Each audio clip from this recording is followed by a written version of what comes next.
शिव मंदिर में चले जाना, किसी भी शंकर के मंदिर में चले जाना और पार्वती माता का श्रृंगार देखना, एकदम साधारण, एक चुंदड़ी ओढ़ी हुई है, हाथ बंधा हुआ है, कोई थोड़ी बहुत चूड़ी पहनी हुई, माथा में बिंदी, बोर, कुंडल सब पहनी, आराम से बैठी। पर बाकी की माताओं का श्रृंगार देखोगे, अपार सुंदरता का श्रृंगार पार्वती जी फूलों का श्रृंगार करती है, उनके पास में श्रृंगार तो सब है, ऐसे कोई श्रृंगार की कमी नहीं है। माँ जगत जननी जगदम्बा श्रृंगार की कमी है, ढेर सारा श्रृंगार है, पर माँ उस श्रृंगार को धारण करती है जो जनमानस के लिए श्रेष्ठतम है।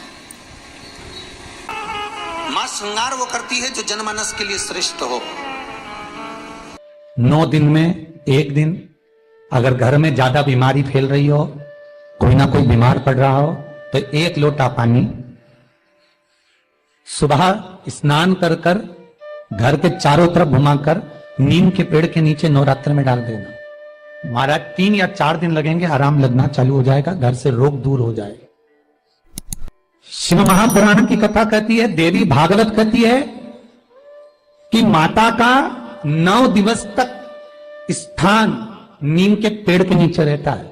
इसलिए आज भी दक्षिण दिशा में देवी की मूर्ति नहीं बिठाते, नीम के पेड़ को साड़ी पहनाते हैं, नीम के पेड़ का ही मांग भरकर मंगलसूत्र पहनाकर नीम के पेड़ का ही श्रृंगार होता है और नीम के पेड़ की ही पूजन होती है। दक्षिण दिशा में माता की मूर्ति विराजमान नहीं करते नवरात्र में नीम के वृक्ष की पूजन करते,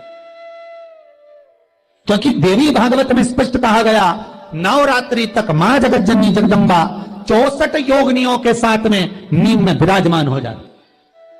64 योगिनी। घर के अंदर बैठकर आप 27 मनके की माला जप रहे हो, घर के अंदर बैठकर 30 मनके की माला जप रहे हो, घर के अंदर बैठकर 108 मनके की माला जप रहे हो। आप जितने भी मनके की माला घर के अंदर बैठ रहे हो और जप रहे हो, उसका पुण्य आपको प्राप्त होगा, मना नहीं है, मिलेगा। पर रुपये में से 54, रुपये में से कितना मिल रहा है? 54, 25%। वही माला आप किसी मंदिर में, देवालय में, तीर्थ में जप रहे हो, उसका पुण्य मिलेगा केवल आधा, 50%, मात्र 50। महाराज वही माला आप यदि पीपल, आंवला, समी, बेलपत्र, इन वृक्ष के नीचे अगर आप एक माला को लेकर बैठे हो और बिना आसन के,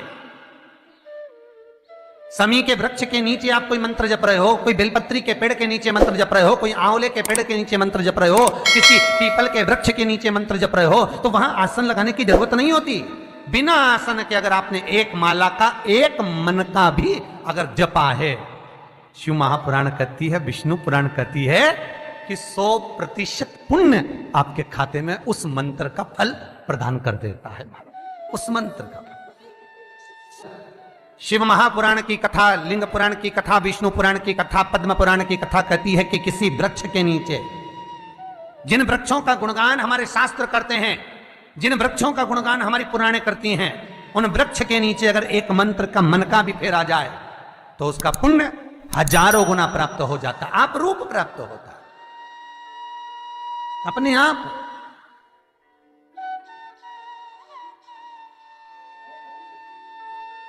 आप जिस पुण्य को करना चाह रहे, मेरा बहुत निवेदन है महाराज, बहुत प्रयास करा करो, प्रयास करना।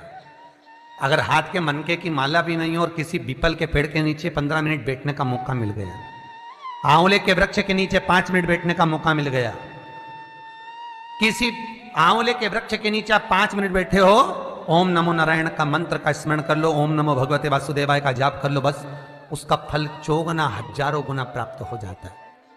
शमी के पेड़ के नीचे बैठे हो, श्री शिवाय नमस्तुभ्यम का जाप करिए, 4 गुना फल मिलेगा, 1000 गुना फल। बेलपत्री के पेड़ के नीचे गए हो, ओम नमः शिवाय ओम का जाप करिए, फल मिलेगा। उस फल को हमें पाना है।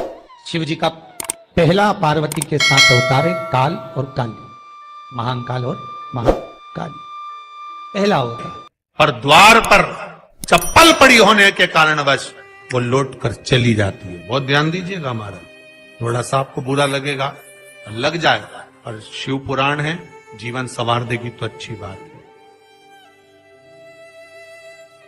जीवन संवार दे तो अच्छी बात। मंदिर के द्वार पर हम जब चप्पल छोड़ते हैं,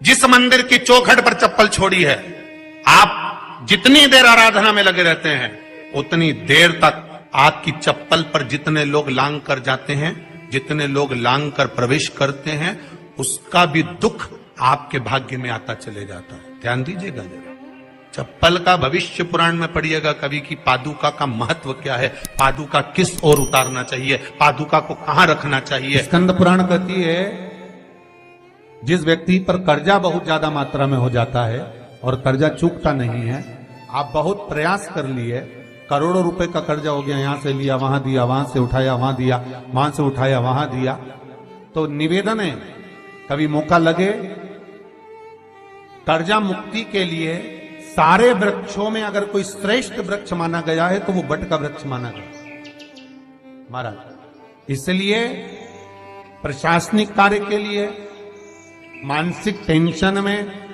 परेशानियों में बटकेश्वर महादेव का स्मरण किया जाता है। और यदि निवेदन करूंगा बहुत ज्यादा, यदि आपको कर्जा हो गया है, बहुत ज्यादा कर्जा हो गया और वो कर्जा चूक ही नहीं रहा, तो थोड़े दिन बड़ के पेड़ के नीचे आप बटकेश्वर महादेव के लिए 1 लोटा पानी, उसमें थोड़ा सा पिसा हुआ चावल पीस के गला लेना चावल को और पीस लेना, पीस के उस पानी में मिला लेना और मिलाकर उसमें थोड़ी सी हल्दी पिसी हुई डालकर बटकेश्वर महादेव के नाम से बड़ के पेड़ के नीचे अपनी कामना कर कर जो कर्जा हुआ है उस कर्जे का भान देते हुए, स्मरण देते हुए छोड़ दीजिए। महाराज 2 या 3 सोमवार एक ही जगह पर करना, 3 सोमवार बाद वहीं से बड़ के पेड़ की थोड़ी सी जड़ उठा लाना और उस जड़ को एक कोई धागे में बांधकर या तो अपनी गले में डाल लो या अपनी जेब में पटक लो, उसको थोड़े दिन पटक कर रखना, लगभग 2 से 3 महीना पटक कर रखो। वो जड़ जैसे बड़ का पेड़ विस्तार होता है, पानी गिरे ना गिरे, जल वृष्टि हो ना हो, गर्मी पड़े ना पड़े, उसको कोई फर्क नहीं पड़ता, बड़ का वृक्ष आप रूप फैलता जाता, उसकी जड़ें अपने आप प्रबल होती है। उसी तरह ये बटकेश्वर महादेव कहीं से भी अगर जड़ आपके पास में रखी है 1 महीना, 2 महीना, 3 महीना तक, तो ये जड़ अपने आप लक्ष्मी को पकड़कर खींच कर लाती है और कर्जे से मुक्त कर देती। बटकेश्वर महादेव का स्मरण सुख का देना हो। बेलपत्री का वृक्ष किसका प्रतीक है? पार्वती का।